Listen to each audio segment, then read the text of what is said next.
Good morning, children, from Little Bird School. Today I am taking Social Science subject of Standard 6th. So, children, today we will continue the chapter number 3, Ancient Towns and Scriptures. So, children, our today's topic is Lothal. Lothal is situated on the bank of Bhogavo River in Dholka Taluka in Ahmedabad district. या लोथल कहाँ पे situated है? नदी किनारे, भोगावो नदी किनारे, जो कहाँ पे है? धोलका तालुका में. कहाँ पे? अहमदाबाद डिस्ट्रिक्ट में. Lothal was a commercial port and industrial town in ancient times. यानी कि लोथल एक ऐसी जगह है जहाँ पे शिप और बोट आ जा सकती है, ठीक है. और यहाँ पे बहुत सारे इंडस्ट्रीज भी है पुराने ज़माने के टाइम से. A structure made of bricks has been found in Lothal. एक स्ट्रक्चर बनाया गया है जो कि ईंट का बना हुआ है, वो भी लोथल में पाया गया है. It is considered that it must be a dockyard. It can be assumed that the vessels ships arriving here were used for loading and unloading of goods. यहाँ पे ये भी बताया गया है कि एक शिप्स में जो भी सारे माल सामान जाते थे वो लोडिंग और अनलोडिंग ऑफ गुड्स यहाँ पे होता था. In addition a warehouse and bead factory has been found here. यहाँ पे वेयर हाउसेस और बीड फैक्ट्री भी पाई गई है. So it can be said that Lothal was a prosperous port of ancient India and international trade of Harappan civilisation. यानी Harappan civilisation के time पे यहाँ पे इंटरनेशनल ट्रेड भी हुआ करता था. एंड वो एक प्रॉस्परस यानी बहुत अच्छी जगह करके माना गया है. कब? एंशिएंट टाइम पे. Must have been done through the port of the Lothal. Then Dholavira. Dholavira is an archaeological site located in the Khadirpet area in Bachua Taluka in Kutch district. यहाँ पे धोलावीरा एक आर्कोलॉजिकल साइट है जो archaeologist ने खोजा है. वो कहाँ पे है? खादिरबेट एरिया में, Bhachau taluka in Kutch district. Generally the Harappa towns are divided into 2 parts. ये जो हरप्पा टाउन है वो 2 पार्ट में डिवाइड किया गया है. While the town of Dholavira, but उसके कंपैरिजन में हम धोलावीरा को देखेंगे तो यहाँ पे धोलावीरा को 3 पार्ट्स में डिवाइड किया गया है. कौन से 3 पार्ट्स है? Citadel fort, upper town, lower town. The main speciality of Dholavira's town is rain water harvesting and stadium. Dholavira town की एक बहुत खास स्पेशलिटी है, खास बात है, जो कि यहाँ पे रेन वाटर हार्वेस्टिंग सिस्टम भी है और स्टेडियम भी है. Kalibangan town of Rajasthan. राजस्थान में एक कालीबंगन टाउन करके है. Was the headquarter of agricultural revolution in Harappan civilization. The remain of farms here provide proof of this. The copper residue found here proves the copper tools must have been manufactured here. वहाँ पे copper tools manufactured होता है and these tools might have been used in agriculture. और वही सारे tools agriculture के लिए इस्तेमाल किए जाते हैं. Thus the town planning of Indus civilization was must organized, well engineered, well planned and efficient. ये जो टाउन प्लानिंग है इंडस सिविलाइजेशन का वो बहुत अच्छी तरीके से ऑर्गेनाइज किया गया है और अच्छे इंजीनियर्स भी है. इन्होंने बहुत अच्छे से प्लान किया गया है और इनका जो वर्क है बहुत एफिशिएंट है.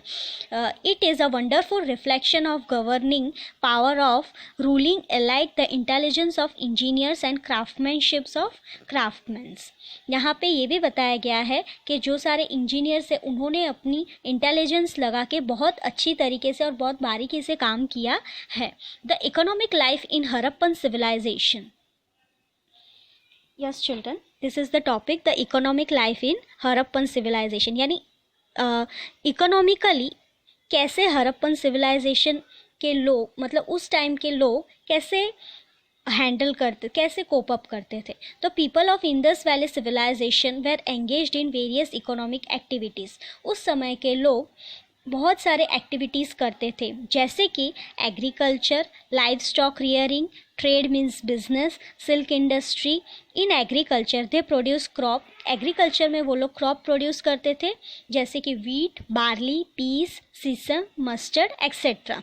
दे use plough to plough the land, they reared the animals like cows, यानी वो लोग गाय, भैंस, बकरी ये सब भी पालते थे ताकि उससे दूध मिल सके, ठीक है, और एग्रीकल्चर के काम में भी आ सके। They were engaged in the internal as well as international trades, वो लोग इंटरनल और इंटरनेशनल ट्रेड से भी यानी बिजनेस से भी जुड़े हुए रहते थे। Historians believe that the cotton cloth produced here used to reach Mesopotamia and Egypt via Mesopotamia.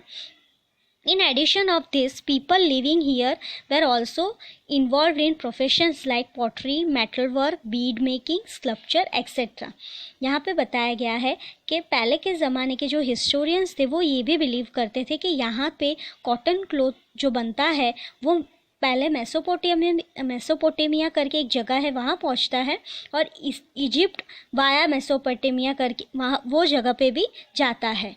और इनके दूसरे काम ये भी है कि ये लोग पॉटरी यानी मिट्टी के घड़े बनाना, ठीक है, मिट्टी के बर्तन बनाना वो काम भी करते थे। इनका मेटल वर्क भी होता था, और ये लोग बीड वर्क भी करते थे, और मिट्टी के पुतले या जो भी स्कल्पचर्स आर्ट वर्क है वो लोग वो ये सारी काम करते थे। देन ये हुई हमारी इकोनॉमिक लाइफ हड़प्पन सिविलाइजेशन की, जो मैंने अभी डिस्कस करी। अब मैं उनकी सोशल लाइफ डिस्कस करूँगी। Social life of Harappan civilisation. The main occupation of the people of Indus valley were agriculture, livestock rearing. People of this time use to have wheat, barley, millet, जैसे कि मैंने पहले ही topic में आपको बताया था कि उन लोगों का मेन काम पहले क्या होता था, एग्रीकल्चर करना, ठीक है, लाइव स्टॉक रियरिंग यानी कि बफेलोज, काउस, गोट्स, बुलॉक्स ये सारी चीज़ों को भी वो लोग पालते थे, ठीक है, अपने काम के लिए। पीपल ऑफ दिस टाइम, और वो लोग एग्रीकल्चर भी करते थे, और वो लोग उनके जो क्रॉप्स होते थे जैसे वीट, बार्ली, मिलेट, पीस, सीसम, डेट, पाम्स एक्सेट्रा, ये सारी चीज़ें उनके खाने पीने की चीज़ें जो वो लोग यूज़ करते थे as a diet. Due to pastoralism, it means cattle rearing, their diet consisted of milk and milk products। जैसे कि वो लोग कैटल रियरिंग यानी ये गाय, भैंस, बकरियाँ ये लोग जो पालते थे, तो उसकी वजह से जो उनका डाइट कंसिस्टेड था वो मिल्क और मिल्क प्रोडक्ट्स ज़्यादातर होता था। और fishing hook has been found in remains of this civilisation. और बाकी सारे लोग जो फिश को ये करते थे, फिश रियरिंग करते थे, तो वो लोग उस हिसाब से अपना काम करते थे। So their food must be included as a fish. जो लोगों के पास पॉन्ड था, जो लोग फिश को रखते थे, तो वो लोग उनका जो डाइट था वो फिश भी होता था। We get an information regarding attire of the people that time, यानी वो लोग किस तरीके के कपड़े पहनते थे उसके भी बारे में इंफॉर्मेशन दी गई है। On the basis of sculptures found from Indus valley civilisation, man and women were wore two clothes. They wore clothes similar to dhoti, their waist and in the upper part of their wrap in a short cloth।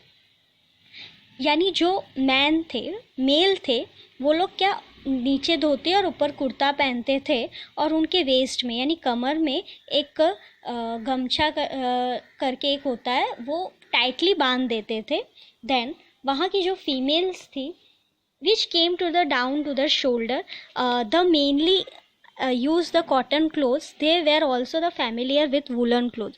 वो लोग ऊन के कपड़े भी बहुत पहनते थे। as the needles made of the metal and ivory have been found, we can assume that they were stitched the clothes also, although most of the people wear unstitched clothes। काफ़ी लोग सिलाई के कपड़े भी पहनते थे, और काफ़ी लोग ऐसे भी थे जो बिना सिलाई किए हुए भी कपड़े पहनते थे। People of this time wear ornaments, उस ज़माने के लोग ऑर्नामेंट्स भी पहनते थे, जैसे कि necklace, ring in finger, hand bracelet were worn by the woman as well as man. Gents भी पहनते थे और लेडीज़ भी पहनती थी. Woman wear jewellery like bangles, earrings, waist belt, anklets etcetera. This ornaments were made up of gold, silver and precious stone. ये सारी जो ज्वेलरी है वो या तो गोल्ड की या तो सिल्वर की या प्रीशियस स्टोन्स की बनी हुई होती थी. People of Indus valley civilisation made a utensils. उस ज़माने के लोग यूटेंसिल्स भी बनाते थे, earthenware, copper, bronze etcetera. This included utensils like mug, bowl, earthen mug, metallic pot, saucer, casserole etc. People of Indus Valley Civilization made a special type of toys for their children. उस ज़माने के लोग toys भी बनाते थे बच्चों के लिए, which included bird shape whistles, rattles, carriages etcetera, cards, marbles, toys of shape of birds, animals and man and woman. In a way, creativity and artistry of these people is expressed in their toys. यानी उन लोगों के अंदर जो भी creativity थी वो उनके वर्क से ही पता चलता था, वो उसी से एक्सप्रेस हो जाता था कि वो कितने अलग अलग तरीके की चीज़ें भी बना सकते. Toys like head shaking animals and monkey climbing tree were seen here. यानी कि इस तरीके के भी टॉयज़ बनाते थे, जैसे कि हेड शेकिंग यानी अपनी मुंडी हिला रहे हैं उस तरीके का डॉल या समथिंग कुछ, और मंकी क्लाइंबिंग यानी बंदर झाड़ियों पे झूल रहा है, उस तरीके का भी कुछ एक अलग डिज़ाइन का वो लोग टॉयज़ बनाते थे. Okay children, up to this we will continue this chapter in our next lecture. Okay children, thank you.